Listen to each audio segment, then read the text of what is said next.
On a les champs à droite, la forêt à gauche et on va s'enfoncer dans la forêt.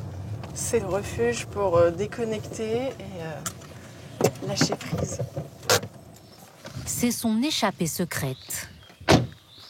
Chaque lundi, Héloïse Monziès s'exile au milieu des arbres moussus, entre Berry et Sologne.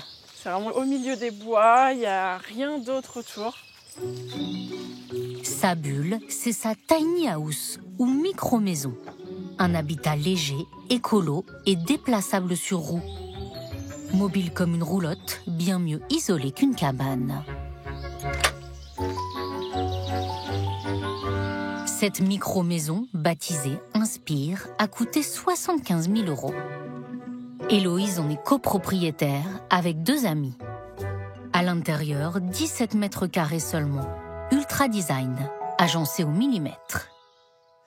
La petite cachette secrète que j'adore, elle est là. On a la couette, comme ici c'est un deuxième lit. On n'imagine pas que ça peut s'ouvrir.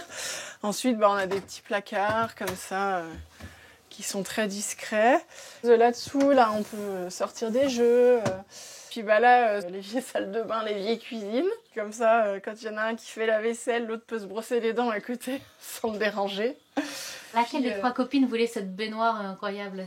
Toutes les 3. Toutes les 3. On a un petit rideau quand on est plusieurs. On peut aussi se cacher comme ça. Donc c'est un volet. Je joue à cache-cache comme ma fille. Voilà, je suis cachée. Donc là, on arrive sur la mezzanine. Une maisonnette classée A, question consommation énergétique. Et on peut juste profiter sur le lit, là, comme ça. Et on a la vue panoramique sur la nature. Là, si on veut rester tranquille, là-haut, qu'on est 4, on peut même fermer la trappe. À 36 ans, Héloïse est maman d'une petite fille et chef cuisinière à Vierzon. Ses recettes, elle les concocte à partir de fleurs, de plantes sauvages. Ce cocon est idéal pour les imaginer. Venir à la Tiny, ça me fait des petits sas comme ça de décompression. On a ce cocon et en même temps on s'évade du cocon. Une sorte d'ambivalence quoi, qui fait qu'on peut à la fois se recentrer et s'ouvrir. Le terrain appartient à ses parents. La tiny house est raccordée à l'eau et l'électricité de leur ferme, située à quelques centaines de mètres. La micro-maison est arrivée tout simplement par la route. Comme Héloïse, de plus en plus de Français se laissent tenter par ces bicoques sur roues. Popularisées aux États-Unis suite à l'ouragan Katrina, les tiny houses sont devenues branchées. Conçues en bois, contrairement aux mobil-homes, elles n'ont aucun impact sur le sol et s'installent facilement sur un terrain constructible après une simple déclaration en mairie. Coqueluche des réseaux sociaux, comme cette tiny au toit ouvrant, en Bourgogne, elles répondent à des préoccupations économiques, esthétiques et environnementales dans l'air du temps. Salut les garçons! Certains en font même leur habitation principale. Voilà, notre tiny est installée depuis 2018, fin 2018, début 2019. Et du coup, là, on a eu l'idée de la faire sur un semi-remorque. On a mis 1 an à la construire. Alice et son mari, ébéniste, ont quitté un appartement de 70 mètres carrés pour fabriquer leur micro-logement dans cette prairie d'Indre-et-Loire. Maman, tu m'en as mis beaucoup plus que Léo. Tu crois? Avant. Tu crois? Moi, je suis beaucoup plus. Oui, des pailles. Fins connaisseurs du bois, ils ont chiné ou créé chaque meuble et imaginé les astuces de rangement. Ouais, le petit tabouret qui fait escabeau, ouais. Un classique. Et donc là, vous dormez là? Nous, on dort là, dans un convertible, en fait, quotidien. Donc, une fois qu'il est déplié, c'est une chambre. Et on le remballe tous les matins. Donc, les enfants avaient besoin d'un espace de travail ou même pour construire leur Playmobil et leur petit Lego. Mais comme on ne pouvait pas laisser une table en permanence, on a fabriqué un petit bureau d'appoint avec un vieux volet. Bon, par contre, c'est vraiment le principe à Tiny, on range tout le temps, en fait. Parce que les enfants, le soir, faut qu'ils rangent leurs jouets, qu'on replie le bureau pour pouvoir faire notre lit. J'ai l'impression d'être en enfance et de vivre dans une maison de poupées. Et de jouer à la dinette. Et de jouer à la dinette. Et toi, Léonore, ça te plaît aussi? Oui, Qu'est-ce qui te plaît le plus? parce que ça pollue pas quand ça se construit. Enfants et parents sont tombés si amoureux de leur minuscule écrin qu'Alice et Noé ont même décidé de construire des tiny houses pour les autres. Le couple a investi ce hangar à 10 minutes de chez lui. La société d'Alice et Noé, Viva Tiny, est l'un des 150 constructeurs de micro-maisons en France. Les 5 salariés poncent, scient, rabotent des matériaux bio, laine, chanvre, coton et bois local. Un clou comme ça, un clou comme ça. Tous les combien? On va les boucher, donc tu peux en mettre tous les 20 cm. Ok. Après 3 mois de travaux, pour 60 000 €, cette tiny house deviendra une chambre d'hôte. À côté, pour 90 000 €, la tiny Poésie. Sa propriétaire accueillera des ateliers d'équithérapie. Alice et Noé l'ont créée avec des matériaux de récupération. On fait que du sur-mesure, on fait jamais 2 fois la même chose. Mais on a vraiment envie de faire les tiny un peu hors du commun. Alice doit respecter des contraintes. Pas plus de 3,5 tonnes pour que la tiny house soit déplaçable sur roue, 3 mètres de largeur, 8 mètres de hauteur. Mais pour l'agencement, elle débride son imagination. En fait, la cliente de Poésie, elle est venue me trouver. Elle n'avait aucune exigence technique ou même de couleur ou esthétique. Elle est venue avec un poème. Et donc, du coup, j'ai travaillé comme ça. Je lui ai présenté les choses. Et ça lui a permis à elle de se représenter qu'est-ce que j'allais traduire à travers ce qu'elle m'avait donné. Et donc, du coup, son unique poème. Avec son mari Noé, ils sont complémentaires. Il a vraiment 2 mains en or. Et moi, je suis plutôt le créatif, quoi. Je fais les étincelles et puis Noé, il les transforme en feu, quoi. Dans l'atelier, les ébénistes accueillent aussi des novices, autoconstructeurs. Stephen, contrôleur de gestion, vivra dans sa tiny house de 15 mètres carrés. Avec l'aide de son frère Morgan, il lui faudra 1200 heures de travail. Ah, ça, c'est du travail de famille. Hein. Exactement. Comme ça tire pas. C'est mieux à 2, ouais, du coup. Puis on se comprend bien, c'est ça qui est pratique. Ouais. Une paroi de douche terminée. Non, on pourrait poser ton plafond. Ils restent ici à peu près 1 an en général dans l'atelier. Ils savent bien bricoler, mais ils n'ont pas de connaissances techniques comme l'ont des menuisiers ou des charpentiers. Et ils vont tout apprendre. On va passer du temps avec eux. Le temps qu'on passe avec eux, on leur refacture. Ça nous permet, nous aussi, de faire vivre l'entreprise. Ils achètent que les matériaux, ils payent un petit loyer ici. Et ça leur coûte 2 ou 3 fois moins cher que s'ils passaient par nous. Ça se trouve, je vais couper trop courte. Noémie, infirmière, a quelques sueurs froides au moment de couper ses lambris. Cette partie-ci, sur le haut de la pièce, on va venir la couper ici. Tu peux mettre à peu près 15 degrés. Elle aussi habitera sa tiny house. Elle s'en sortira pour 30 000 Ça va €. permettre de venir glisser ta pièce comme ça. Ici, par exemple, il y aura un petit bureau, du coup, qui me permettra de mettre ma machine à coudre. Certains y vivent à plein temps. D'autres n'y passent que quelques jours, à l'occasion de vacances insolites. Comme ici en Auvergne, à la ferme. Hein, c'est notre maison pour cette nuit. Hop. Qu'est-ce qu'on fait d'abord? Claire, Édouard et leur petit Charlie louent cette tiny house de 15 mètres carrés, 240 € les 2 nuits de vacances, minimaliste. Et voilà, petite maison pour un week-end. Édouard est économiste à Clermont-Ferrand, Claire documentaliste en collège. Là, on a la salle de bain avec les toilettes sèches. Une explication pour les petits. Donc, Des toilettes sèches comme dans toutes les tiny houses. Le principe, c'est juste, donc, une fois que vous avez fait vos besoins, le papier est biodégradable.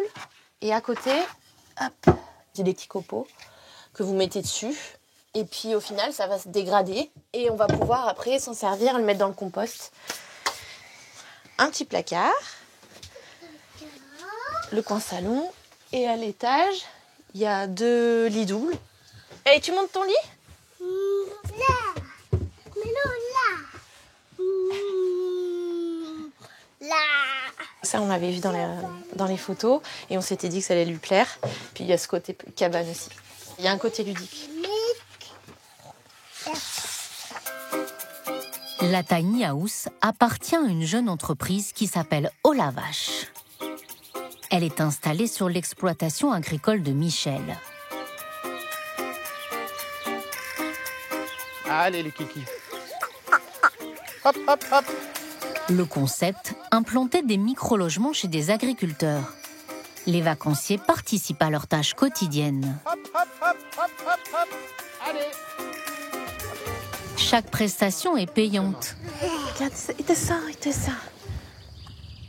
Oh, t'as vu les bisous. 10 € par personne pour le nourrissage des animaux. Et me suis. Oui. Ah oui. Ah, je suis pas un arbre. Mais oui, on lui fait un câlin. 28 € la promenade en poney. Il est costaud. Bah, il est grand et costaud, hein. T'as vu ses jambes, elles sont très grands. Hein. On renverse. Michel, l'agriculteur, n'a pas investi 1 centime dans la Tiny House. Comme ça, ils gaspillent pas leur foin. Il est rémunéré par chaque activité des vacanciers. Et après, on remplit Ici, dans leur atelier, tout le long. On lui donner. Il touche aussi un pourcentage sur les nuitées. On a des mois forcément où des fois c'est un peu difficile et grâce donc du coup à ces partenariats-là, on a tous les mois un versement supplémentaire. Sur un mois, ça peut être seulement 300 €, ça peut être 1 500 €. Voilà, donc ça peut être un vrai plus pour la rémunération de l'agriculteur. Allez, on dort dans le foin. 1, 2, 3. Hop là, ouais. En contrepartie, Michel paie de sa personne. Il s'improvise cuisinier pour préparer les petits déjeuners, inclus dans le prix du séjour. Ils arrivent vers 14 h, donc du coup, ma machine elle va tourner ce matin en début d'après-midi pour faire un pain et une brioche. Les vacanciers auront aussi droit à de la faisselle de chèvre, maison. Donc ça, c'est le lait d'il y a 2 jours. Donc voilà. C'est sûr, quand c'est la saison, on se croit plus hôtelier qu'autre chose. Hein. Il est aussi homme de ménage. C'est toute une gymnastique pour pouvoir faire le lit. Parce que là, vous voyez, c'est quand même pas très haut.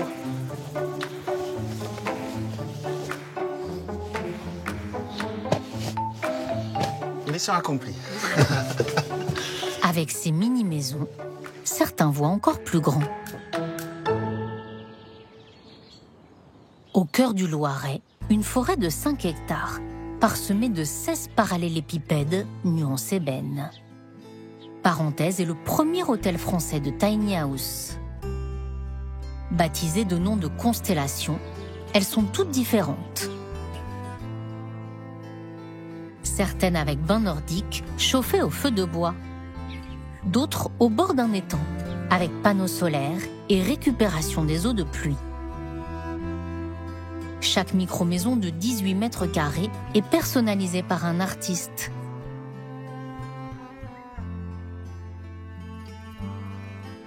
D'ailleurs, il est bien chaud déjà. Ah ouais, non, mais Il a pas besoin de beaucoup chauffer. il chauffe bien. Hein. Il est déjà à la bonne Aux température. sources de ce concept au marketing très peaufiné, Samantha. On veut que ce soit nickel. On veut que la personne arrive et qu'elle se dise waouh. Et son mari Antoine. Ok. Elle est écrivaine. Lui travaillait dans la finance. Celui-là, il faut le tourner. Hein.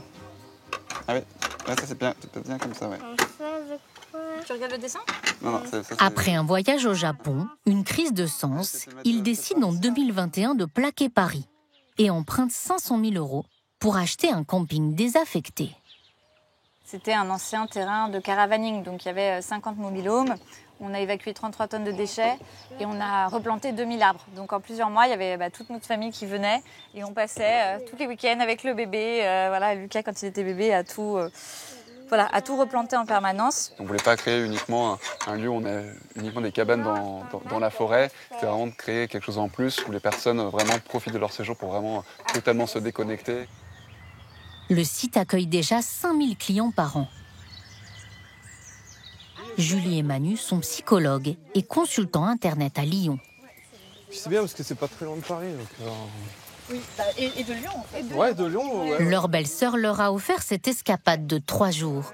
Et voilà la tiny. Super. Ok, c'est super. La nuit coûte de 140 à 250 € selon le style de tiny house. Couple, familial, avec ou sans bain. L'équivalent d'un 4 étoiles. Waouh. Ça, c'est chouette. Ah, c'est trop chouette. Ouais, franchement, c'est cool. Ouais. On a vraiment l'impression de dormir dans la forêt. C'est trop Mais au chaud. Mais au chaud, ouais. C'est important. Ah, c'est super. Hein. Ouais. C'est un cadeau pour nos anniversaires respectifs. Et comme on a eu des enfants il n'y a pas longtemps, on a eu un enfant, 2 enfants, on en a eu un, il n'y a pas longtemps, du coup, ça nous permet un peu de couper et de prendre un peu soin de nous aussi, de nous retrouver aussi, parce que en 2 ans, ça passe vite et on n'a pas pris ce temps-là de faire une pause. Mais une vraie parenthèse pour le coup. Une boîte à silence invite à enfermer son téléphone portable. C'est ma chérie. Il y a du pâté. Ouais, la terrine, elle a l'air chambée. Il y a du houmous. Et tout est fait local. Hein. Avec le feu, l'apéro, c'est bon. Le bruit des oiseaux. On est au top. On est bien. La boîte là pour mettre le téléphone portable dedans, ça c'est... Je sais pas, on sait pas encore si on va le faire, mais j'aimerais bien essayer en tout cas, au moins peut-être demain. Peut-être demain je vais essayer de le faire. Merci. Le paradoxe, c'est que s'ils invitent leurs clients à déconnecter, Samantha et ses 15 employés sont eux très connectés. Le couple vient même d'embaucher Colline, community manager. Il faudrait qu'on regarde les statistiques de la dernière newsletter aussi, voir Ouais, ça on peut le faire. S'il y a eu plus de clics ou pas. Tous les jours on fait des stories, nous on adore ça, on aime bien montrer un peu les coulisses du lieu aussi. Et puis surtout le chat qui est un peu notre star, voilà, que tout le monde connaît ici. On a celui-là qui est assez sympa. Ouais. Il y a le chat, bien évidemment. Après on reposte aussi beaucoup les stories que les gens parfois font. On est un peu depuis notre petite forêt perdue au milieu de nulle part, mais on arrive à se faire connaître. Habitat lilliputien, mais service hôtelier en accord avec le concept. Morgane livre en voiturette électrique les petits déjeuners composés uniquement de produits du village. On peut croiser des chevreuils. Ça peut surprendre. Une prestation facturée 14 € par personne. Je pense qu'ils dorment.